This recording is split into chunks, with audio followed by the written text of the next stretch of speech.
Pemirsa, mengantisipasi penyebaran COVID-19 pada Hari Raya Pagerwesi, Prajuru Pura Gria Anyar Tanah Kilap menurunkan 36 petugas dari Banjar setempat.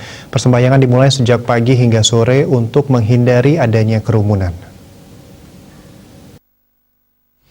Pada Hari Raya Pagerwesi, pengurus Pura Gria Anyar Tanah Kilap Banjar Glogor Carik Pemogan Denpasar Selatan tetap mengadakan persembahyangan, namun dengan menerapkan protokol kesehatan dengan ketat, mengingat kasus COVID-19 di kota Denpasar sedang melonjak. Pura Kayangan Jagat ini didatangi umat dari seluruh Bali, bahkan dari luar Bali. Ketua Prajuru Pura Gria Anyar Tanah Kilap Wayan Suarsana mengatakan, saat pandemi COVID-19 umat datang bersembahyang di Pura Gria Tanah Kilap berkurang.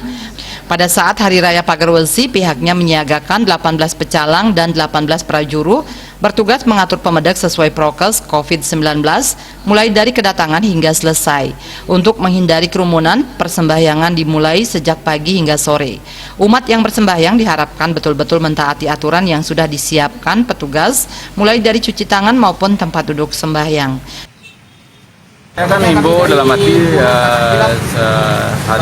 dari tahun lalu tuh COVID-19 itu kan saya pantau dalam arti mengarahkan masyarakat atau pemuda itu supaya ada berkumpul tetap dengan cuci tangan, tetap dengan protokol pakai masker gitu loh Pak. Tapi jangan berkerumun punya gitu loh. Selain dari petugas tempat, prosesi persembahyangan juga diawasi anggota Koromil 161102 Densel. Artaya Bali TV.